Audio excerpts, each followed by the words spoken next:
Masih dengan bahasan tentang dunia mikro, tapi hari ini kita akan membahas tentang protista. Nah, apa sih bedanya protista dengan eubacteria, archaebacteria, dan virus? Jelas kalau dengan virus, virus itu adalah organisme aseluler yang dia tidak memiliki sel.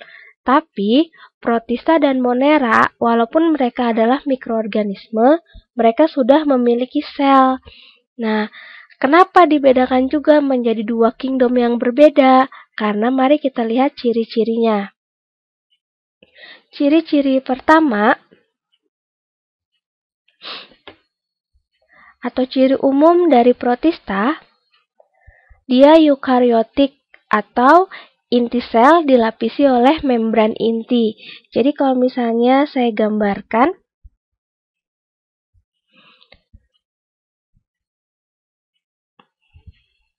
ini adalah suatu sel di mana sel itu memiliki inti. Bagian luar dari suatu sel ini disebut dengan membran sel atau membran plasma. Kemudian di bagian dalamnya terdapat cairan yang disebut dengan sitoplasma, dan bagian tengah dari suatu sel disebut dengan nukleus atau inti sel. Nah, bagian mana yang merupakan membran inti? Bagian yang ini.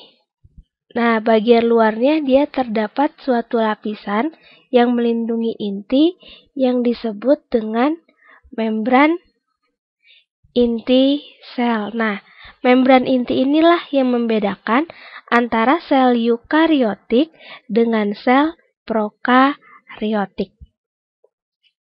Selanjutnya, ciri khas yang kedua yaitu dia mengalami respirasi aerob.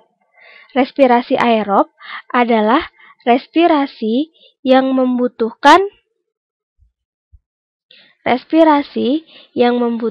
oksigen, atau ada juga yang tidak membutuhkan oksigen. Kemudian habitatnya di perairan. Cara hidup atau cara mendapatkan nutrisi dengan melakukan fotoautotrof. Foto itu adalah cahaya, autotrof menghasilkan makanan sendiri. Nah, berarti dengan cara apa kalau fotoautotrof? Dengan cara fotosintesis.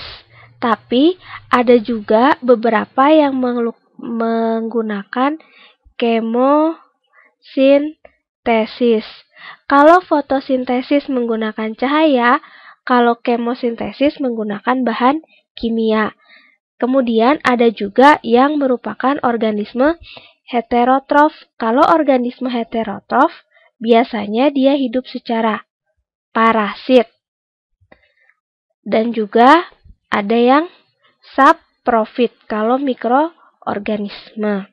Nah, jadi saya ulangi, protista secara umum memiliki 4 ciri. Yang pertama, dia eukariotik. Yang kedua, melakukan respirasi aerob, habitat di perairan, cara hidupnya autotrof maupun heterotrof. Pengelompokan dari protista itu dibedakan menjadi 4. Ada protozoa, alga, dan oomycota serta myxomycota. Oomycota dan myxomycota ini termasuk ke dalam protista yang mirip dengan jamur. Nah, sekarang kita akan masuk protista kelompok yang pertama yaitu protozoa. Protozoa ini merupakan protista yang mirip hewan. Kenapa dikatakan dia mirip hewan? Karena dia dapat bergerak dengan bebas. Nah, ciri-cirinya apa aja sih? Ciri yang pertama, jelas dia eukariotik. Ciri yang kedua, monoseluler atau memiliki satu sel. Hanya terdiri dari satu buah sel. Kemudian, reproduksinya dengan melakukan konjugasi. Konjugasi itu seperti apa? Misalnya, di sini ada 2 buah bakteri atau 2 buah mikroorganisme. mikroorganisme A dan mikroorganisme B. Masing-masing mikroorganisme ini memiliki inti. Kemudian, nanti masing-masingnya intinya akan membelah menjadi 2. Jadi 2. Nah, kemudian setelah inti membelah menjadi 2, kedua mikroorganisme ini akan membentuk suatu jembatan yang disebut dengan jembatan konjugasi. Nah, setelah itu, satu inti di sini, yang satu intinya pergi ke tengah-tengah.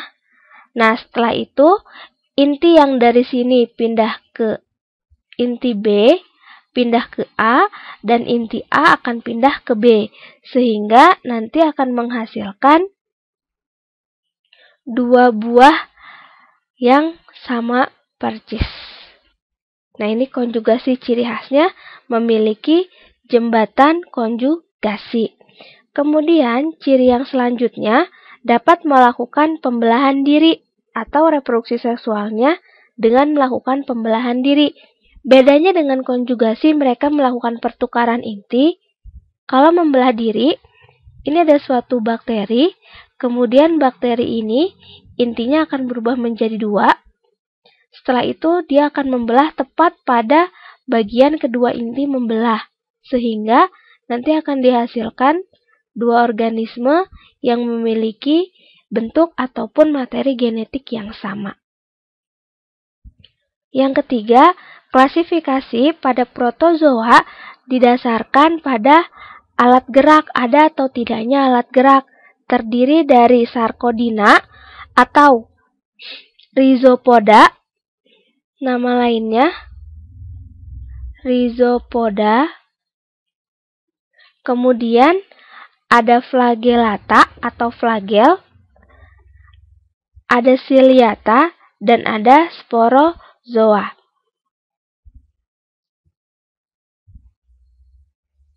Nah, rhizopoda merupakan protozoa yang pertama yang memiliki alat gerak berupa pseudopodia atau kaki semu.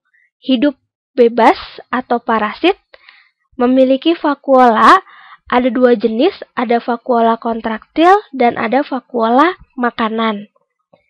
Contoh spesiesnya amuba dan foraminifera. Nah, ini contoh dari rhizopoda. Sebelumnya, akan kita lihat dulu apa sih yang dimaksud dengan, saya pakai warna merah. Ya, apa yang dimaksud dengan pseudopodia? Pseudopodia ini merupakan tonjolan protoplasma. Tonjolan protoplasma itu yang seperti apa? Nah, yang seperti ini. Ini adalah pseudopodia. Yang ini, yang paling besar, ini adalah inti sel. Yang biasanya dekat dengan ujung, ini adalah vakuola kontraktil. Sedangkan yang di sini adalah vakuola makanan. Ya. Jadi, pseudopodia itu adalah tonjolan protoplasma. Kalau dia akan bergerak ke atas, tonjolan protoplasmanya akan ke sini. Nah, berarti dia bergeraknya ke atas. Tapi kalau misalnya dia akan bergerak ke bawah, maka di sini akan membentuk tonjolan protoplasma. Selanjutnya adalah flagellata atau mastigopora. Alat geraknya berupa flagel atau bulu cambuk. Kalau kita lihat, ini adalah flagel. Contoh spesiesnya ada Euglena viridis. Nah, ini atau disebut dengan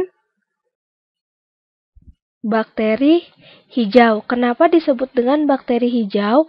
Karena dia memiliki ini yang hijau-hijau ini adalah klorofil. Kalau memiliki klorofil, berarti dia bisa melakukan fotosintesis.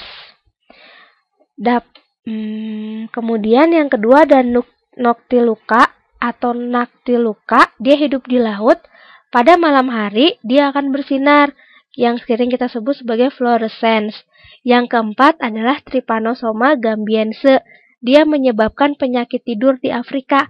Mana contohnya? Nah ini adalah Trypanosoma. Flagelnya yang mana? Nih dia punya flagel.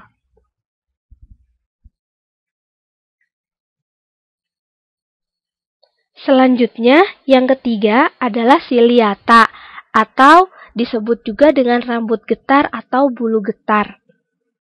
Contoh spesiesnya, ada yang berbentuk seperti sendal, namanya Paramecium. Ada yang berbentuk seperti trompet. Ada yang berbentuk seperti lonceng atau gelas. Ada yang dinamakan Balantidium coli. Dia hidupnya di dalam usus besar manusia dan menyebabkan suatu penyakit yang disebut balantidiosis. Nah, mana sih yang disebut dengan bulu getar? Yang ini. Ini adalah cilia atau bulu getar. Yang keempat adalah sporozoa. Sporozoa itu tidak memiliki alat gerak, hidupnya parasit. Di dalam mana? Di dalam tubuh manusia rata-rata. Bisa di manusia atau di dalam nyamuk. Nyamuknya merupakan inang, sedangkan manusia adalah hospesnya atau tempat dia menghirup nutrisi. Reproduksinya ada dua, ada sporogoni dan skizogoni. Kalau yang sporogoni, pembentukan spora di dalam tubuh inang, berarti ini terjadi di dalam nyamuk, sedangkan yang skizogoni ini terjadi di dalam tubuh manusia.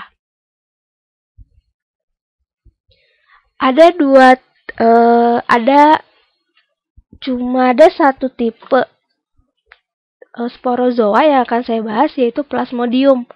Plasmodiumnya sendiri berbeda-beda. Ada yang disebut Plasmodium falciparum, Plasmodium vivax, Malariae, dan Ovale. Apa sih bedanya antara keempat ini? Walaupun keempatnya menyebabkan penyakit yang disebut penyakit malaria, tapi ternyata dalam masa sporulasi atau dalam masa pembentukan spora berbeda-beda. Ada yang kita bisa demam itu 1 sampai 2 kali 24 jam. Nah, ketika kita demam berarti dia sedang mengalami sporulasi atau sedang mengalami pembelahan atau pembentukan spora. Nah, kalau kita mengalami demamnya 1 sampai 2 kali 24 jam, maka disebut dengan penyakit malaria tropika.